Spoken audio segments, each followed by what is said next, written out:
Aujourd'hui, je vais vous parler, en fait, on va revenir un peu sur la notion d'e-réputation et je vais revenir sur certaines pratiques que j'ai pu observer soit dans ma recherche, soit dans mes pratiques professionnelles au quotidien. Et on va essayer de discuter de l'évolution de ces pratiques d'e-réputation au fil du temps et de souligner certains biais encore existants qu'on pourrait, entre guillemets, améliorer. Alors, pour commencer rapidement, un peu d'histoire sur l'idée de l'e-réputation. Alors, la première approche du concept de réputation en ligne est apparue au début des années 2000 dans un article scientifique de McDonald et Slawson. Là, ces chercheurs s'interrogeaient sur l'impact de la réputation des vendeurs sur eBay sur les prix des produits. Donc, ils ont sorti des superbes équations, donc je ne reviendrai pas dessus pendant la période post-digestive, parce que là, je crois que je vais tuer tout le monde. Mais l'idée était déjà de dire que la réputation en ligne peut être vue comme un facteur pour produire du business et pour vendre des produits en ligne. En France, Christophe Deschamps, qui est un blogueur et un professionnel de la veille, parle dès 2006 de l'indispensable gestion de la réputation en ligne, de la réputation numérique des organisations et des particuliers. Suite à ça, il y a plusieurs agences qui combattent pour avoir la paternité du terme e-réputation. Mais la chose qu'on peut voir, c'est que ce concept a commencé à percer entre 2008 et 2010. À partir de 2010, il y a une reprise médiatique. Et aujourd'hui, en 2012, on est à près de 200 personnes à Mulhouse pour parler d'e-réputation. Donc très clairement, c'est un sujet qui est en train de percer. Alors, moi, dans mon approche, pour introduire mes propos, je vais me concentrer d'abord sur le business de l'e-réputation, puisqu'on est dans un concept qui est assez jeune, qui a donc une dizaine d'années maximum. Pourtant, on est déjà dans un business très florissant, puisqu'on s'aperçoit qu'en France, il y a près de 200 prestataires, et sûrement plus, qui proposent des prestations en e-réputation. Moi, sur mon blog, quand j'ai commencé à les lister, j'en avais une vingtaine fin 2008. Donc, vous voyez, entre 2008 et 2012, il y a plus de 200 prestataires, 180 prestataires qui sont apparus. De même, dans les outils de veille, donc j'ai mis près d'une cinquantaine, il y en a beaucoup plus. Moi, j'ai à peu près identifié des prestataires d'outils de veille qui tenaient la route, on va dire. Et selon Digimind, on est sur un marché à 190 millions d'euros en France en 2011. Donc ce qui m'a amené notamment dans mes recherches à me questionner sur cette question, est-ce qu'on n'est pas en train de développer une réelle industrie de la réputation en ligne? Puisque si on parle d'industrie, c'est déjà aussi pour se poser une question simple, c'est-à-dire comment un prestataire aujourd'hui peut-il estimer combien coûte votre réputation, puisqu'il va quand même mettre un prix sur les actions qu'il va mettre en place. Alors une des réponses, qui est une réponse industrielle classique, c'est que le prix d'une prestation s'estime en fonction du temps passé dessus. Selon le nombre de consultants ou de personnes qui travailleront, on va pouvoir estimer combien coûte la gestion de votre réputation. Mais alors, qui dit s'appuyer sur le temps, dit faire des économies d'échelle, de principe industriel, d'où le développement de certains process. Parfois, pour les grandes agences, c'est des process à la chaîne, vous avez le veilleur, suivi du community manager, etc. Donc on met des choses assez bien chronométrées, on va dire. Process qui d'ailleurs entraînent des formes de délocalisation des activités, puisqu'aujourd'hui, vous pouvez externaliser votre réputation à Madagascar, donc pour seulement 100 € par mois, vous aurez de la veille, vous aurez des faux commentaires dans les forums, vous aurez du très beau travail. Donc ce côté au micro, on va dire, quand on aborde l'industrie, qui permet de développer des process, se retrouve aussi à un niveau plus large et macro. Si on prend par exemple la holding WPP, qui est une des plus grosses holdings de communication au monde, donc ça c'est une cartographie qui a été réalisée par un autre chercheur qui s'appelle Julien Plière, et je vous invite à lire son blog Les Identités Numériques. Donc si on prend WPP, on s'aperçoit en haut à gauche qu'ils ont des entreprises de médias, qui vont donc communiquer sur des médias plutôt comme on dit traditionnels. De l'autre côté, ils ont des agences, et notamment des agences qui gèrent la réputation en ligne, comme Person Marsteller ou d'autres. En bas à gauche, ils ont même des outils d'analyse, ils ont sorti un outil de veille et en plus ils ont la TLS Sofres. Et à droite, ils ont même des partenariats avec les gros moteurs comme Google qui construisent votre réputation. Donc on s'aperçoit que même au niveau de la réputation en ligne, il y a des consortiums qui se créent et WPP peut créer votre réputation et la gérer de A à Z tout en restant dans un cercle fermé. Et donc cette approche par les industries permet de rebondir sur certaines pratiques qu'on identifie déjà quand on parle de réputation en ligne. Donc là aussi, un concept jeune, mais des pratiques déjà bien ancrées. Moi, au cours de mes recherches, j'ai analysé un corpus de 1200 articles de blog parus depuis 3 ans sur l'e-réputation. Et ce qu'on s'aperçoit, c'est qu'il y a des grands poncifs qui reviennent continuellement. Donc je vais vous en citer quelques-uns que vous devez connaître, et après je reviendrai un peu point par point sur certains d'entre eux. Donc, un des premiers, on va dire, approches, c'est l'approche prêt-à-porter. Ce qui marche pour une entreprise marchera pour toutes les autres. Vos indicateurs qui marchent pour une boîte marcheront pour l'autre aussi. On va dire aussi l'approche de la caméra de surveillance. Il faut tout surveiller sur le web. Alors d'une part, techniquement, c'est impossible, on y reviendra ensuite. Et de plus, quel est l'intérêt de surveiller des éléments qui n'apportent rien à votre stratégie? On peut aussi se questionner là-dessus. Ce que j'appelle l'approche des strass et des paillettes, c'est-à-dire que tout le monde est d'accord, une bonne e-réputation, c'est une bonne première page Google avec des résultats que positifs. Alors ça, on verra que justement les résultats négatifs sont aussi un levier, notamment pour l'achat. Donc votre réputation doit aussi se construire avec des critiques. Il ne faut pas tout le temps mettre en avant des résultats que vous avez lissés et qui vous semblent positifs. La focalisation sur les résultats des moteurs de recherche. Alors bien entendu, le SEO, c'est important quand on parle de réputation en ligne. Seulement, il ne faut pas que se focaliser sur la visibilité et principalement la première page Google. Qui plus est avec la personnalisation des moteurs, puisqu'au fil du temps, plus personne n'aura la même première page Google, donc ça perdra pas mal d'intérêt. Ce joli petit arbre avec des cœurs, c'est pour l'analyse des sentiments. Alors l'analyse automatique des sentiments, c'est un peu le Graal de tous les outils en e-réputation, sauf qu'aujourd'hui, on est encore très loin d'avoir des résultats qui tiennent la route. On y reviendra aussi ensuite. Les monsieur propres de l'e-réputation, donc je ne reviendrai pas là-dessus sur le nettoyage et l'inintérêt total de ces pratiques. Et enfin, ce que j'appelle la théorie du ravioli, c'est-à-dire qu'aujourd'hui, tout le monde parle d'e-réputation, et dans l'e-réputation, on met la communication, on met la veille, on met du marketing, on met tout est e-réputation, c'est bien, ça se vend, c'est bon, on le fait cuire. Et donc, on a de plus en plus d'articles qui traitent de tout et n'importe quoi sur l'e-réputation. Donc avant de revenir sur certaines de ces pratiques, je vais revenir un peu sur le concept même rapidement de réputation.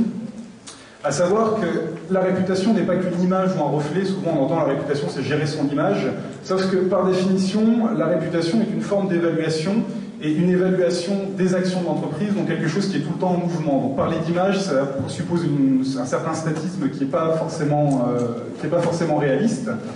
Et cette forme d'évaluation, elle est construite à partir d'opinions qui sont ensuite transmises à d'autres. Par définition, la réputation, c'est l'ensemble des opinions qui sont portées sur un produit, un service, une personne, une entreprise. Et donc, s'il fallait schématiser, gérer la réputation, c'est accorder les évaluations. C'est-à-dire l'évaluation que l'entreprise veut avoir sur elle-même, sur ses actions, sur les produits et les services, et l'évaluation qui est faite par les internautes, en l'occurrence, si on parle d'e-réputation. Seulement, qui dit évaluation, dit grille d'évaluation et critères d'évaluation. Le problème, c'est que tout le monde n'a pas les mêmes critères d'évaluation pour évaluer une action d'une entreprise, un produit ou un service. Ce qui fait que on ne peut pas parler d'e-réputation globale. Souvent, on entend cette entreprise a une bonne ou mauvaise réputation. C'est faux, puisque si la réputation est une opinion sur l'opinion, techniquement, on peut dire que c'est une méta-opinion, c'est en lisant un commentaire d'un internaute que je vais pouvoir me faire un avis sur ce que fait telle ou telle entreprise. Chaque opinion ne se vaut pas. C'est-à-dire que quand un internaute va s'exprimer sur un sujet, son opinion, lui, ce qu'il veut communiquer, n'aura peut-être pas la même valeur d'un internaute à l'autre. Et aussi, bien entendu, une personne qui va lire l'opinion d'un autre internaute n'y mettra pas la même valeur, ne dira pas la même grille d'évaluation. Donc, in fine, ce qui est intéressant, c'est de questionner la finalité de celui qui s'exprime.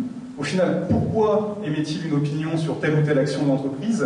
Et aussi, bien sûr, celui qui collecte. Puisque si vous prenez des entreprises qui sont sur le même secteur, elles ne verront pas le même intérêt à des opinions similaires sur leur thématique. Donc il y a bien ce dualisme à prendre en compte.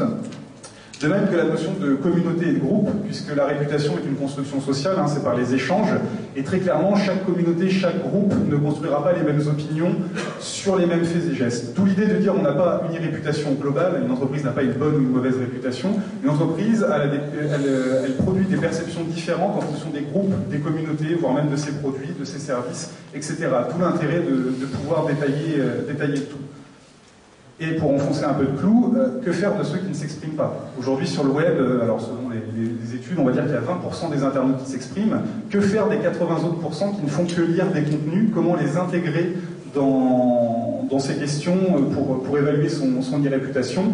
Et donc clairement s'apercevoir qu'on n'a pas une e-réputation globale, puisque si on ne se base que sur ceux qui s'expriment, on oublie 80% de ceux qui ne s'expriment pas. Au-delà de ça, une des recherches dans les réputations, c'est la mesure.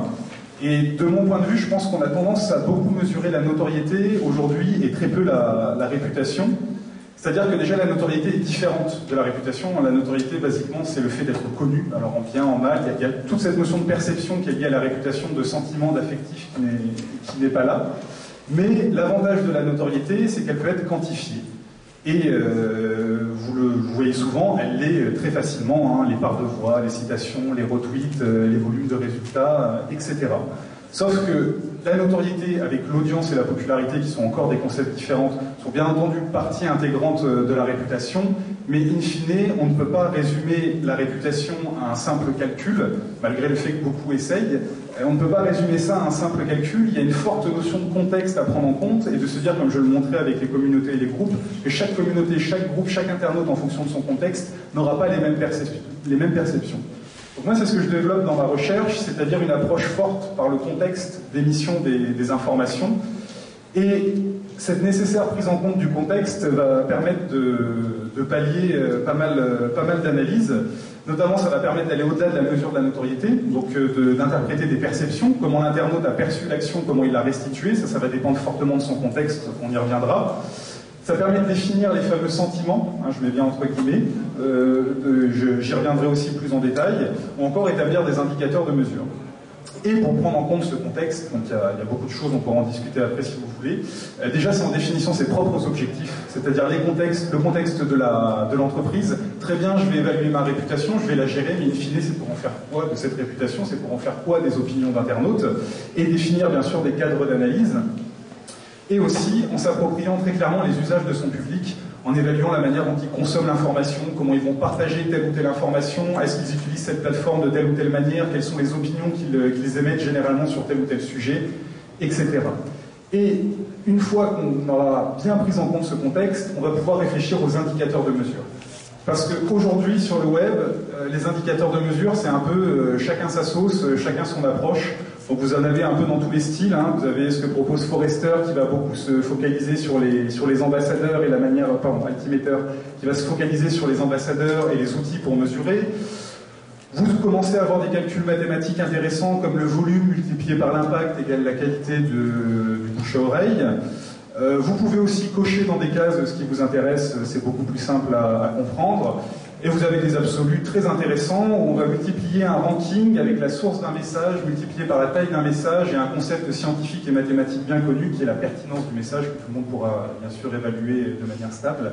Donc voilà, donc bien sûr, comme on dit, le bébé pas acheté avec l'eau du bain, il y a des choses très intéressantes en termes d'indicateurs, sauf que la question c'est ces indicateurs, comment peut-on les manipuler si on n'a pas défini des objectifs qui sont propres à l'entreprise et définir comment on va pouvoir s'appuyer sur ces indicateurs pour proposer des stratégies ensuite. Alors, développer des indicateurs et des objectifs, c'est définir son propre contexte. Donc là, je vous montre un exemple, c'est très synthétique. Hein. Moi, en l'occurrence, j'ai développé des grilles un peu plus poussées. Mais les questions à se poser de manière globale, c'est au final, pour quels produits et services on souhaite développer sa réputation, quelles sont les caractéristiques qu'on souhaite mettre en avant. Et donc, comme je le disais déjà, très important, quel est le public, comment consomme-t-il de l'information, qu'est-ce qui l'intéresse, etc. Ensuite, il y a la question du message et des informations. Est-ce que le message que je souhaite développer est en adéquation avec les messages qui passent habituellement dans les réseaux, les communautés qui m'intéressent?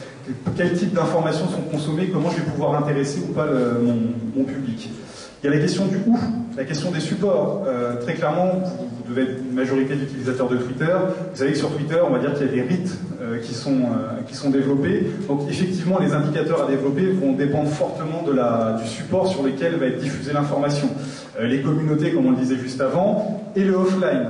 Puisque, bon, si on parle d'e-réputation, clairement, une entreprise a une réputation globale et une personne ne se construit pas ses perceptions qu'en restant devant son écran. Il y a énormément d'autres facteurs qui rentrent en compte, comme par exemple la communication offline des entreprises, ou encore tout simplement les discussions, la télévision, etc.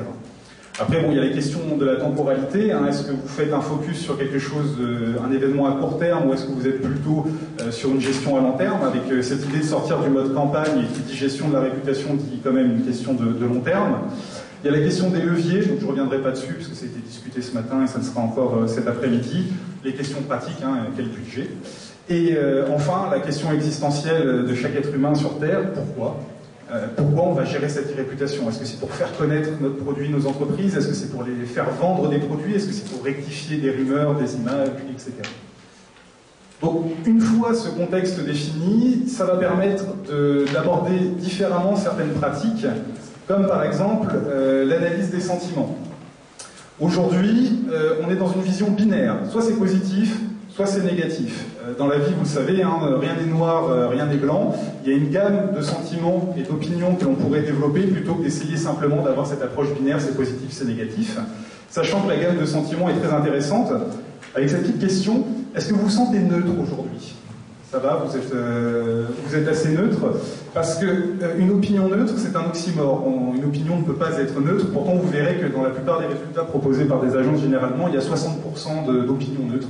Ce qui ne veut strictement rien dire et qui de plus n'est pas possible puisqu'un contenu peut être descriptif, mais dans l'absolu, le simple fait de vouloir décrire quelque chose et de le mettre dans un contexte, on est déjà en dehors d'une forme de neutralité puisqu'on prend parti. Donc ça, je ne reviendrai pas là-dessus, mais c'est quelque chose un sujet que j'étudie. Donc, l'idée, ça peut être de développer une gamme de sentiments en prenant en compte le contexte d'émission. Donc, comme je le disais, la plateforme, par exemple, si vous prenez un forum, vous allez identifier quelles sont les attitudes sur ce forum, quelles sont les expressions, quelles sont les tics de langage prises en compte. Après, il faut définir les références de l'internaute, puisque quand on exprime un sentiment, on se réfère à quelque chose, une expérience personnelle, ce qu'a dit quelqu'un d'autre, une information, une vidéo ou autre. Donc pouvoir identifier le référent, c'est pouvoir ensuite définir qu'est-ce qu'a voulu exprimer l'internaute, ou du moins essayer d'y réfléchir. Les propres références de l'entreprise, qu'est-ce qu'une agression pour une entreprise, qu'est-ce quelque chose de totalement négatif, qu'est-ce qui est positif, etc. Et la grille de celui qui analyse, puisqu'il y a des études qui ont été faites, hein, si vous donnez le même corpus de texte à différentes personnes, chacun analysera différemment les sentiments qui sont exprimés. Donc là encore, quand vous confiez l'analyse de votre réputation à des veilleurs, que ce soit en interne ou en externe, il faut bien définir avec eux la manière dont ils vont interpréter ces sentiments et comment ils vont pouvoir se les approprier. Ensuite, autre aspect, quand on parle d'analyse, il faut savoir se méfier de certaines idées reçues, comme par exemple un commentaire que vous jugez négatif ne présage en rien de ce qu'en fera l'internaute. Tout d'abord, l'internaute qui s'exprime, hein, on parle de sentiments, les sentiments c'est quelque chose, l'affect de très variable, donc une personne qui pourra exprimer quelque chose de négatif sur un produit changera peut-être d'avis le lendemain, donc c'est difficile de baser une décision seulement sur un avis négatif.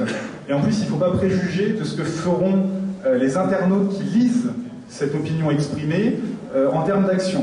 Parce qu'il y a une étude récente réalisée en 2012 qui a démontré que les commentaires négatifs peuvent être un facteur d'engagement. Donc les chercheurs qui ont réalisé ça se sont concentrés sur Amazon et sur l'achat d'un appareil photo numérique. Et ils sont aperçus que les appareils photo où il y avait des commentaires négatifs qui pointaient les limites du produit étaient ceux qui se vendaient le mieux. Parce qu'effectivement, quand vous voulez acheter un produit, savoir connaître les limites du produit avant de l'acheter vous rassure avant l'achat. Donc, in fine, ces commentaires négatifs dont on entend souvent qu'ils doivent disparaître de la première page, etc., quand ils sont construits et quand ils sont bien mis en contexte, peuvent être au contraire un levier pour votre réputation. Et en même temps, qui pourrait croire que tout le monde est complètement blanc et n'a pas de défaut, etc., etc. Ensuite, autre aspect, un commentaire peut en cacher un autre. On a souvent tendance à mettre un gros tampon, c'est négatif, c'est positif sur un commentaire, alors que dans un commentaire, on peut analyser une réelle structure de construction de l'opinion qui va plus loin que la simple recherche de mots qui semblent positifs ou négatifs hors contexte. Donc là, j'ai un petit exemple, une petite illustration parmi tant d'autres. Donc c'était, il me semble, l'année dernière, ou il y a 6 mois, je ne sais plus exactement. Donc sur le forum droitfinance.net, donc là en termes de contexte, on est dans un forum avec une certaine expertise sur ces sujets-là. Donc il y a une internaute qui est venue poser des questions sur les paquets de la Poste. Donc là vous avez un commentaire d'une petite dizaine de lignes assez classique. Alors ce qu'on peut identifier déjà, c'est que l'internaute parle de son histoire. Voici mon histoire. Donc là c'est ce qu'on appelle une référence biographique, c'est sa propre expérience. Donc on part de là pour analyser les potentiels sentiments ou ce qu'elle a voulu exprimer. Ensuite on s'aperçoit qu'en découpant ce commentaire, il y a déjà une partie, ce sont des informations demandées. Donc là, elle questionne des gens sur les envois de paquets, de colis, etc. Donc là, quand on est une entreprise, il faut se questionner, est-ce qu'on peut venir répondre à cette question? Est-ce qu'il n'y a pas un problème communicationnel pour exprimer un peu mieux ce nouveau sujet? Ensuite, il y a des données. Donc l'internaute infirme qu'il est interdit de mettre un papier gris ou marron autour du paquet, etc. Donc là, l'entreprise peut se questionner sur est-ce qu'elle parle de données fiables, est-ce que c'est une rumeur, est-ce que c'est une réalité, est-ce qu'on doit communiquer sur le fait que ce qu'elle dit est fou, ou au contraire essayer de lui argumenter pourquoi ce qu'elle dit est nécessaire. Ensuite, il y a une rupture qui est intéressante à remarquer. Elle dit « j'ai eu la surprise hier » ou « j'ai été très surprise ». Donc là, on s'aperçoit déjà que c'est une cliente qui vient couramment utiliser ce genre de service. Donc on va la traiter différemment qu'une cliente qui n'utilise jamais. Et ensuite, l'idée de rupture, en l'occurrence quand on a analysé ses commentaires, nous a permis de remarquer qu'il y avait un problème de communication puisqu'une cliente régulière était surprise de voir des changements de tarifs, c'est-à-dire qu'on les avait mal communiqués. Et enfin, seulement à la fin du texte, vous avez la perception du produit-service, puisque la personne va dire qu'elle trouve que les emballages sont trop chers à son goût et qu'il n'y a pas assez de modèles. Donc là, très clairement, on s'aperçoit qu'avec un seul commentaire, et là en l'occurrence sur ce forum, il y en a eu plus de 180, on s'aperçoit que sur un seul commentaire, on peut arriver à extraire plusieurs types d'informations, à les remettre en contexte, à les analyser différemment et donc à agir de manière différente sur ce sujet. Enfin, dernier aspect avant de finir, sur les outils. Donc aujourd'hui, il y a énormément d'outils de veille. Tout le monde cherche l'outil magique qui va vous trouver les fameux influenceurs tout seul, qui va analyser l'opinion tout seul, qui va tout faire tout seul, qui va générer des beaux graphiques, etc. Donc au-delà de ce type d'outils, pour moi, une des questions à se poser, c'est que faire des plateformes sur lesquelles on va récolter de l'information. Puisqu'aujourd'hui, vous ne pouvez pas collecter de l'information sans passer par les API des plateformes que vous utilisez, que ce soit Facebook, Twitter, Google, etc. Sauf que l'on s'aperçoit très clairement que ces plateformes décident d'elles-mêmes de ce qu'elles souhaitent partager ou non. En même temps, on ne peut pas leur en vouloir, c'est leur business. Donc il faut savoir que Twitter annonce ne fournir que 10 ou 20% des résultats de recherche par son API. Donc quand vous cherchez un mot-clé sur des outils Twitter, vous n'allez obtenir que 10 ou 20% des résultats réels en moyenne. Après, ça varie selon les résultats. Une recherche récente a montré que sur Google, entre l'utilisation du moteur commercial et l'utilisation de l'API payante, vous avez une différence de l'index de 30%. C'est-à-dire qu'entre le moteur et l'API, vous allez avoir 30% des résultats qui auront disparu ou qui seront différents. Donc là, ça pose de réelles questions, notamment sur l'exactitude des résultats. Est-ce in fine, déjà parler d'exhaustivité est complètement absurde à l'heure actuelle, puisque techniquement c'est impossible. Donc ensuite, la question c'est que va-t-on faire de ces résultats si ces résultats sont partiels? Où est l'exactitude dans ma veille, dans ce que j'essaye de collecter? Ensuite, comment intégrer ce que l'on ne connaît pas? Parce que par exemple, faire des cartographies et de la data visualisation avec 200 000 tweets, c'est peut-être intéressant, c'est peut-être fun, mais ces 200 000 tweets, est-ce qu'ils sont sur 1 million de tweets, 10 millions, 20 millions? Comment on construit son échantillon? Donc d'où l'intérêt d'intégrer ce biais lié aux API avant même de produire des résultats de veille ou des analyses. Enfin, dernière question, on pourra discuter ensuite, moi c'est une partie de mon travail, quelles solutions alternatives pour ne plus être dépendant de ces API et aller un peu plus loin, et surtout ne pas rester à un niveau auquel on est dépendant totalement de ce que veut bien nous donner Google, de ce que veut bien nous donner Facebook ou nous donner Twitter. Ah oui, donc ça c'était un exemple. Je faisais de la veille l'année dernière sur un sujet sur Twitter.